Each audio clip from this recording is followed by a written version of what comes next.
my title, can you hear me? My title's sort of self-evident, so I really don't need to say a great deal more. It's going to be a very short talk.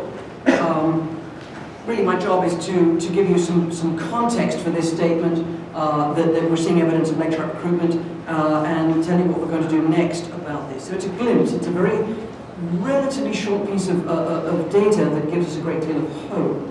So, Lake Champlain, it's the little lake over there, a little bit bigger than the lake we've got right here, but not as big as the other lakes over there. It's the other Great Lake.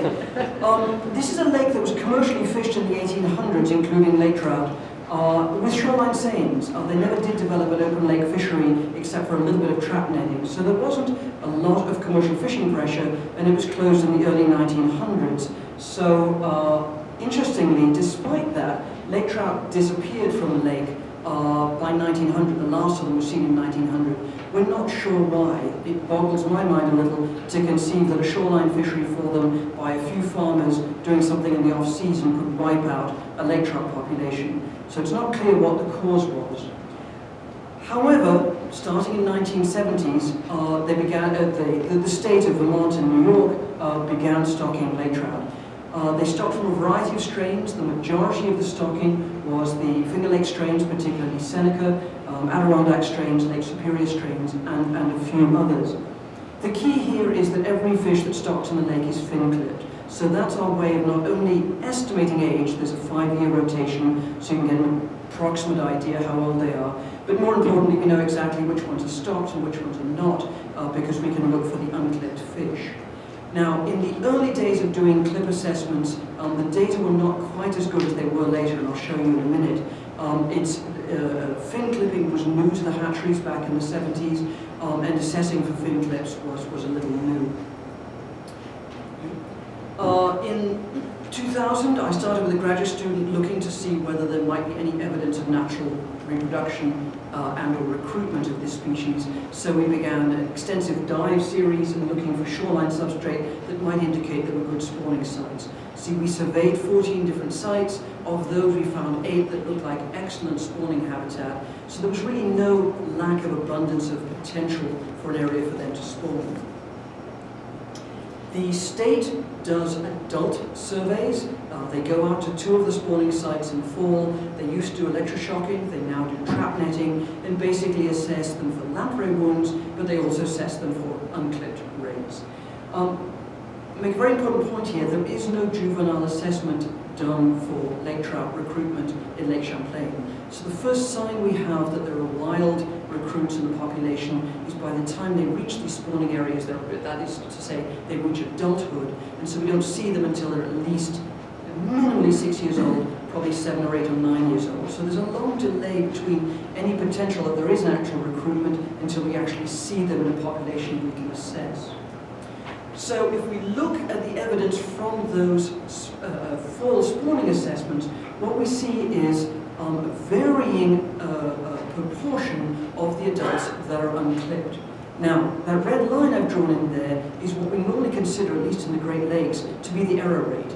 They were either missed their clip in the hatchery, the clip wasn't read accurately in the tossing boat in the middle of the night by the personnel on board, or it regrew to a point you can't easily see that it was a clipped fish. And I've seen a lot of regrowth of these fins in Lake Champlain where it really does take a second and a third glance to say, wow, the fins aren't quite symmetrical, it was a clipped fish that regrew its fin. It wouldn't have been easy to see at night.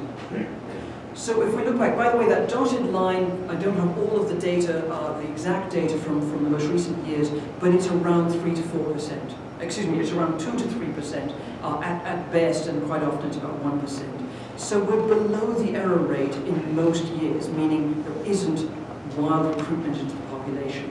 Except you're going to say, well, what are you talking about, Marsden? Around 2000, there's about 10% unclipped fish. Isn't that a sign there was some natural recruitment? If we look back at that data carefully, what we see is that appears to be one size class, one presumably cohort of fish moving through time and then disappearing. It looks like it was 1 year that either there was suddenly recruitment in that year or potentially it was a bad clip year. We can't tell. But it's disappeared, it's gone. We haven't seen evidence of wild recruitment in the last, well, certainly at least 10, if not 15 years. So, we do see reproduction. Here's the difference between the two R's, right? Reproduction in the lake is astounding. It's much higher than we see in the Great Lakes using the same assessment gear. So if we put down egg traps, we see very high egg densities. Yes, that is a real shot from Lake Champlain on the left. That is one of our spawning sites where there was so much excess spawning, they trickled off the Dracaenid beds that were covering the cobble, and we saw these windrows of eggs. Lots of natural spawning and lots of natural survival through to emergence. And that's a standard catch from one of our fry traps. We've got fry. The problem is we never see them again. So reproduction is great, recruitment is absolutely nil. So the logical thing, the logical thing to do is to start doing the juvenile assessments.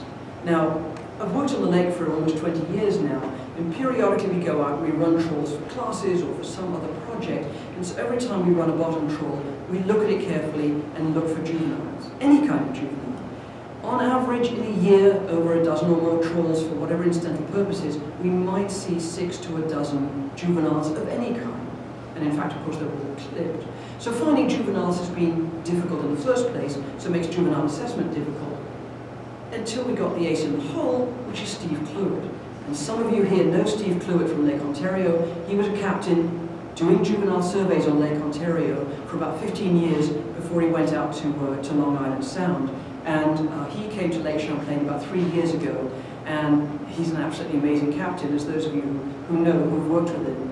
And I said, Steve, could we do a little bit what do you think about juvenile trawling? And he said, oh, yeah, bring it on. This is what I do. So we did, and he did, and we did. We did one trawl in June, which made us hopeful because we saw some unclipped fish. And so we did some focus sampling in August. We had literally about a day and a half. We're talking of a total of, I believe it's 16 trawls done rapidly. These little 10-minute trawls over and over again. We got unclipped fish.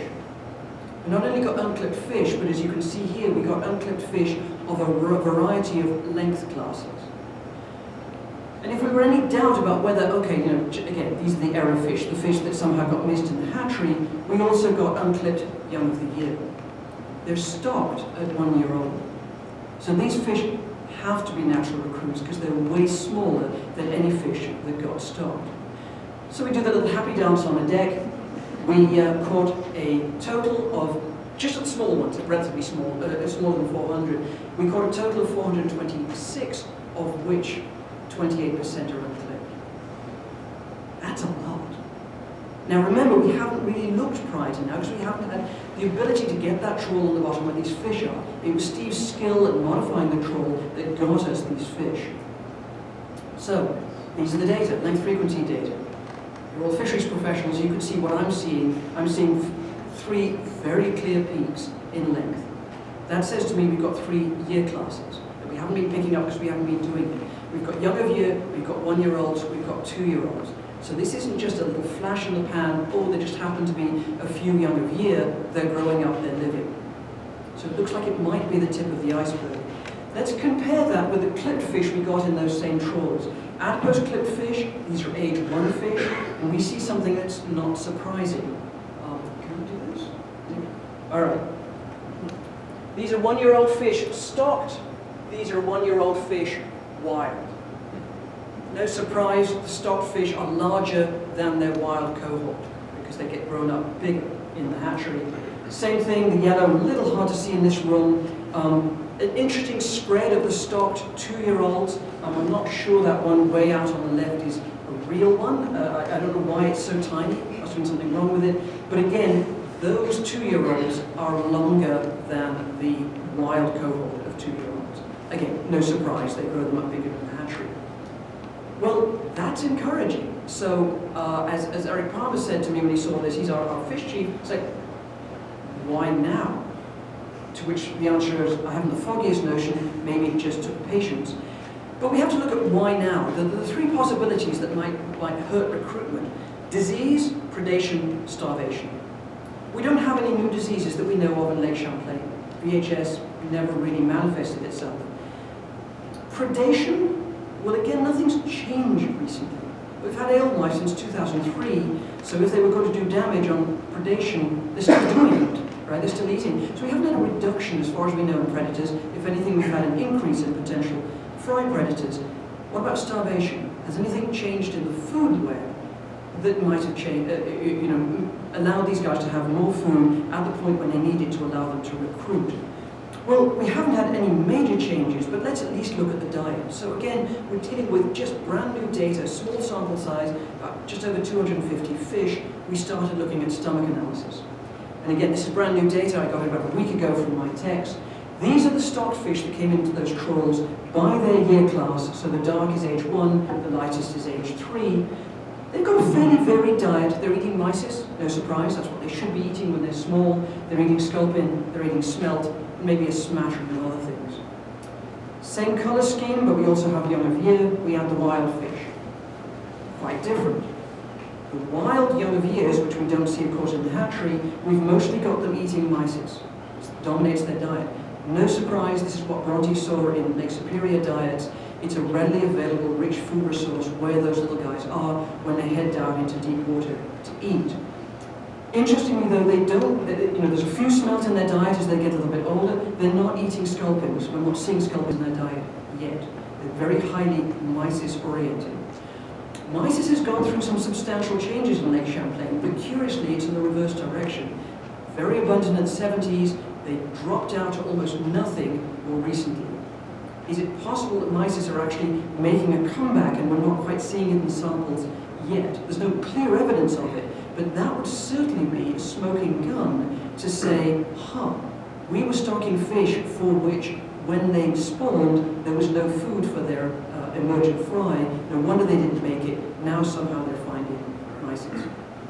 So, hypotheses, we can learn a lot more as we progress. What we're going to do next, of course, is turn this into a real project and start focus sampling on juveniles throughout the summer, multiple sites. I didn't mention all those fish were basically from one site, one area of the main lake in 14 meters of water. Now we need to do it more extensively, see how much overlap we get in all areas between the natural and the stock fish, and look for diet overlap between the two at additional sites. And hope maybe we've got a significant progress towards restoration going on. So with that, many thanks to Captain Cluett and our very able crew, Krista Hofsis, and to the Great Lakes Fishery Commission, who didn't fund this as a specific study, but thanks to Senator Leahy and his vision for funding Lake Champlain, we were able to find funds to do this. And with that, we'll answer any questions.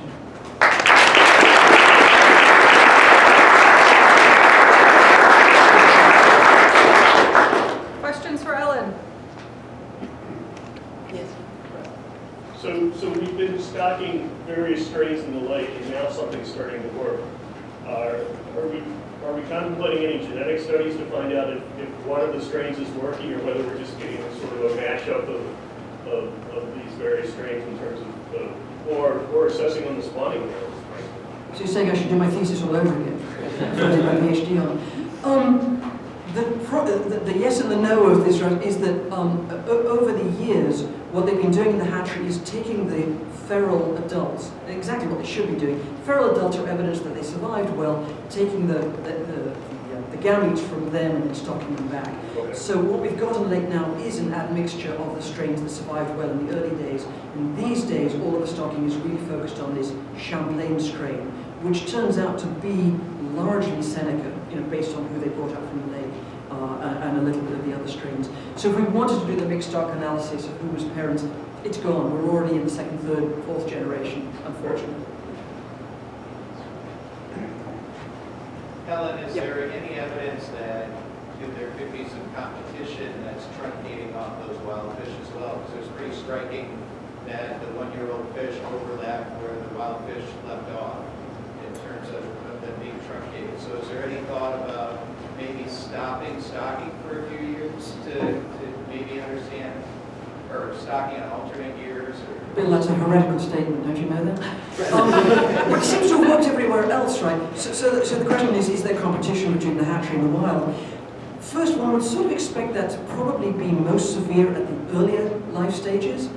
Certainly if we keep doing this and we don't find anybody surviving beyond 2 or 3, That would be, again, a hypothesis of why they're doing that. So, should we stop stocking?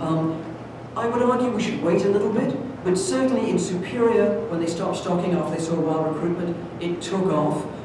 In Huron, in one site they've stopped stocking, it took off. So I think that is the next step, but let's be certain that we've got a good solid recruitment and wild spawners coming into the reproductive population before we think about that. But that'll be the next step. Mark. So, since you ride a little bit the trapeze, we know there's been some changes in the vertical migration patterns of mice. Is that good or bad? Are these guys maybe learning that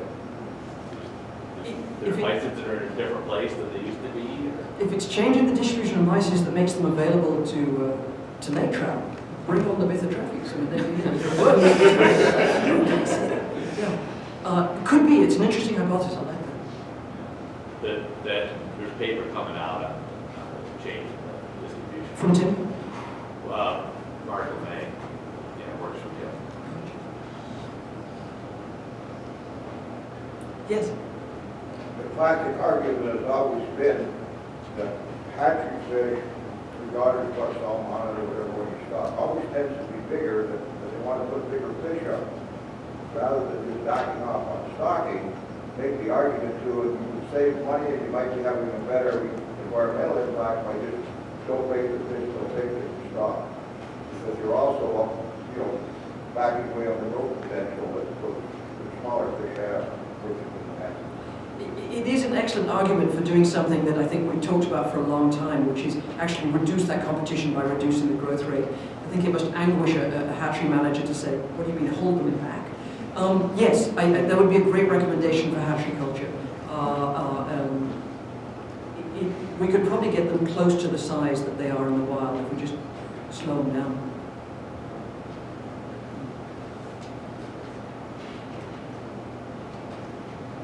All right, thank you, Alan.